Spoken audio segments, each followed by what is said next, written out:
Oi pessoal, bom dia a todo mundo que está nos assistindo pela internet nesse domingo, acompanhando o encontro com o André Trigueiro. E eu estou aqui com ele e quero começar agradecendo, André, pela gentileza que você nos fez de ceder um tempinho agora no intervalo para que a gente pudesse bater um papo aqui. Prazer. Bom, durante a semana nós colocamos uma caixinha de perguntas no Instagram do SEMA e os nossos seguidores fizeram muitas perguntas. A direção selecionou algumas dessas perguntas para que você pudesse responder aqui pra gente, ok? Ok. Então vamos lá, vou começar. A primeira pergunta que eu tenho aqui: como um espírita deve lidar com o divórcio? Foi uma falha na missão daquele que se divorciou? Não deveríamos nos precipitar fazendo o juízo de valor de todo o divórcio, como se qualquer divórcio tivesse uma mesma história. Em primeiro lugar, a lei do divórcio é uma conquista civilizatória. Pior do que o divórcio é não ter um casal junto, sem amor e com uma relação já esgarçada e contaminada por toxinas de relacionamento. Então, a lei do divórcio é um avanço. Em relação ao divórcio propriamente dito, como eu disse, me parece mais interessante a gente fazer uma avaliação de cada história.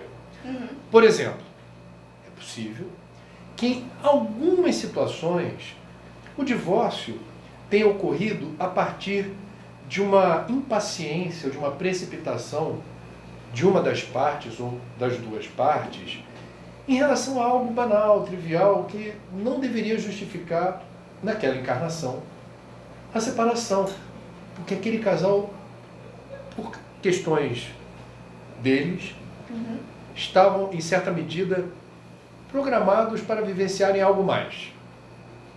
Então, por conta de uma desavença, por conta de uma impaciência, aquilo se perecibilizou muito rápido, não permitindo que esse casal conseguisse, naquela encarnação, alcançar um objetivo maior. Agora, quero crer que nos dias de hoje, e o Espiritismo reporta que a maioria absoluta dos casais na Terra, pelo nível evolutivo em que a gente se encontra, não são propriamente uniões de almas gêmeas. São encontros que são movidos por desejo, afinidade intelectual, uma sincronicidade, a pessoa que encontra a outra no momento que está se sentindo muito solitária, e é um amigo, uma amiga que vai se aproximando e de repente a amizade vira relacionamento. Meu Deus, temos uma infinidade de situações em que, eventualmente, depois de um tempo junto, se percebe que aquilo deu o que tinha que dar. Não dá pra gente, que não está dentro da história, julgar. Agora, não vamos... A palavra fracasso... Na verdade ele pergunta, foi uma falha na missão daquele que se divorciou? Então, não temos como responder isso primeiro de forma absoluta, para todos os divórcios. Não dá para botar numa caixinha. Não dá. E sim, é possível que em casos excepcionais você tenha, como disse, uma expectativa criada antes da encarnação para que aqueles dois tivessem mais tempo juntos, de troca, de resgate, um filho que poderia vir, quem saberá dizer. Agora, mesmo nesses casos em que havia uma combinação que foi desfeita, a vida que segue. Nós somos falíveis, nós somos imperfeitos. Então a gente não deve se cobrar ao extremo.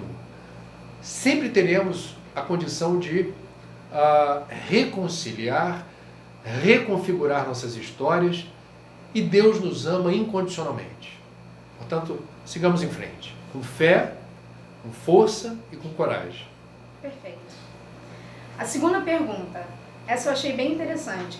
Nos dias de hoje, muitas vezes hesitamos em ajudar por medo da violência. Ajudar está cada vez mais complicado. Como lidar com esse medo?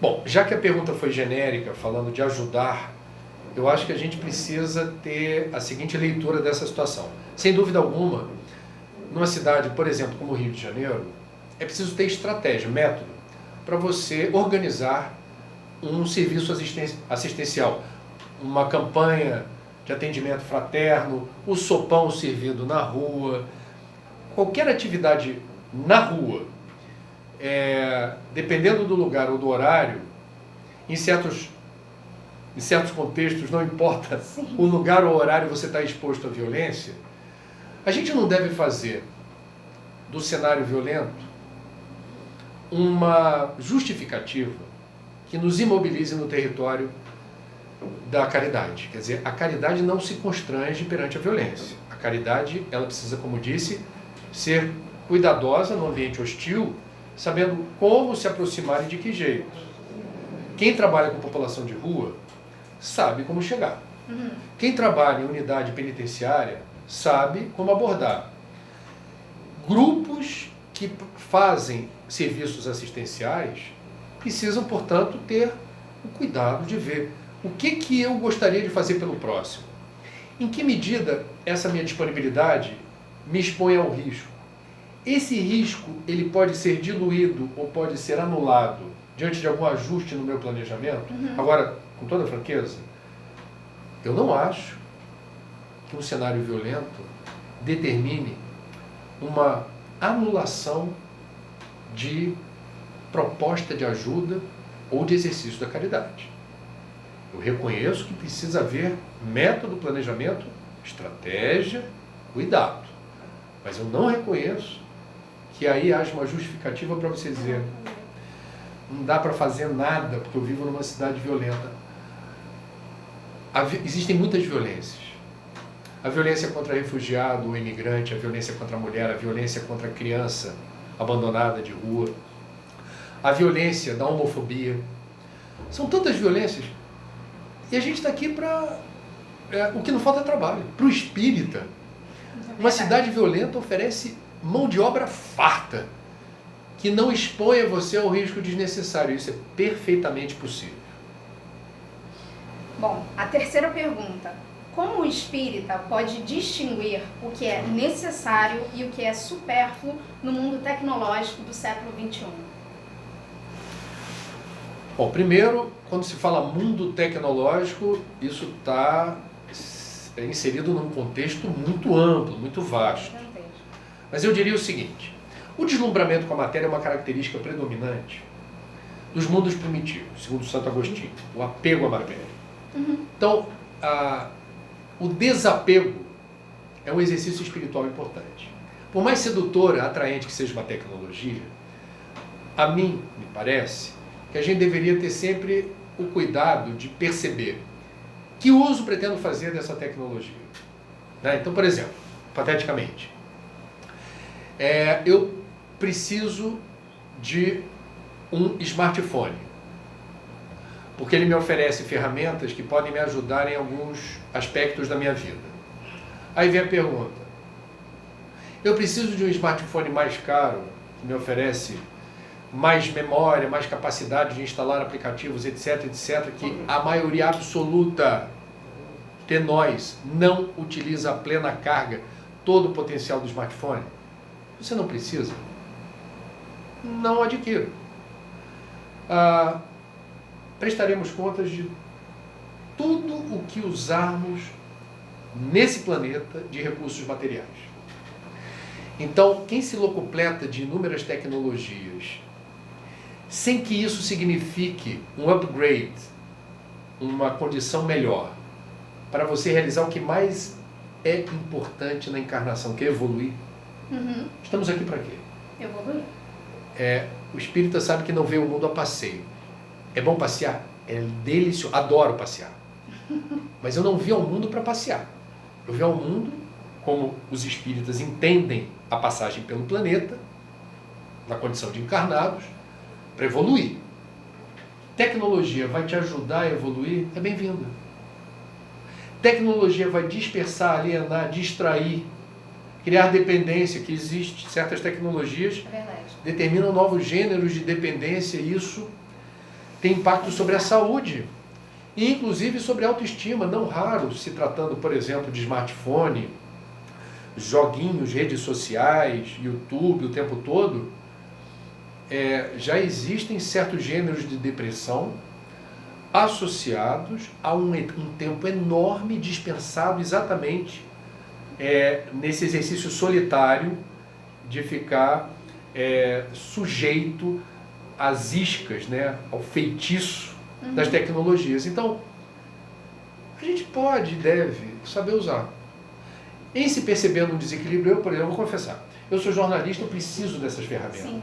Agora, por vezes, eu não vejo, eu já estou ali, eu falo, nossa, eu estou aqui já há um tempão. Porque você vai fazendo navegações sob o pretexto de buscar mais informação aqui ou ali, de repente você fala, chega. Às vezes eu chego a falar em voz alta, chega. E negocio com minhas filhas, quando a gente está no almoço em família. Isso é importante. Elas são jovens, então surge o telefone e fala, é possível, eu não dou ordens, eu faço sugestões. Você sugere. É possível que pelo menos na hora do almoço nós possamos nos livrar dessas maquininhas. Elas percebem e a gente tem que saber lidar com tudo isso. As novas tecnologias parecem brinquedinhos e a gente se assemelha a crianças entusiasmadas com um brinquedinho novo. São sedutoras. Isso vai passar. Isso vai passar. E a gente vai testemunhar a transição do uso dessas ferramentas, na área da comunicação principalmente, de uma forma talvez mais evoluída e que não geram tanta dispersão. Outro dia eu soube que em Nova York foi autorizado por lei a multa a quem atravessa cruzamento em sinal no telefone. Porque tantos acidentes estão acontecendo por causa disso, o cidadão é multado. Tá aí, quando dói no bolso, a lucidez no uso aparece, né? racional dos equipamentos vem logo. É verdade, perfeito. Bom, agora vamos para a nossa quarta e última pergunta. André, Educar-se para Educar é o projeto diretriz do SEMA para o ano de 2019. É dessa forma que nós, espíritas, traçaremos o caminho para o grande desafio de ajudarmos a fazer do nosso planeta um planeta de regeneração? Bom, eu acho esse slogan muito inspirado, porque nenhum de nós veio para o planeta pronto ou evoluído o suficiente para se dizer professor, mestre, educador, abdicando de aprendizagem. E como o mundo é muito dinâmico e não importa quanto tempo de docência um professor ou um educador tenha, ele quando ama esse ofício, ele sabe que até o último dia exercitando essa função, ele estará aprendendo. E quanto mais a gente abdica do orgulho acadêmico, a vaidade intelectual é a pior vaidade que existe, diga-se de passagem. Então quando você se permite inocular o antivírus da febre da vaidade intelectual e descobre que na condição de professor você ganha quando permanece em estado perene de aprendizagem ininterrupta, você qualifica o exercício da docência, da educação, da pedagogia. Então, eu penso que, sim, o mundo de regeneração, para ser um mundo melhor e mais justo no sentido do nível intelecto-moral que a gente almeja num patamar superior, não tem como isso acontecer sem educação de qualidade. Educação não apenas na escola ou na universidade, é dentro de casa ou nos ambientes como instituições espíritas, onde a gente consiga compartilhar conteúdos relevantes de uma forma pedagógica inteligente. Sim. E essa inteligência passa pela capacidade do educador se reciclar sempre. Sempre. E ter a humildade de dizer, não sei. Um aluno pergunta, professor, desculpa, eu não tenho uma resposta para te dar. Na próxima aula, no próximo encontro, eu me comprometo a tentar trazer essa resposta que você me trouxe. Incrível que tenha gente que não consegue admitir que não sabe. A gente mais não sabe do que sabe. Qual é a humilhação de um professor, e não importa o nível de escolaridade, graduação, pós-graduação, doutorado, pós-doc, ele não sabe tudo. Não. Então a gente pode fazer a diferença como educador, exercitando a caridade nesse nobre ofício que é compartilhando conteúdos relevantes. Perfeito. André, muito obrigada por esses você. minutos tão preciosos e por você ter respondido de forma tão esclarecedora as perguntas que foram enviadas. Que bom, fico feliz. Foi maravilhoso. Obrigado. Muito obrigada, tá? Valeu.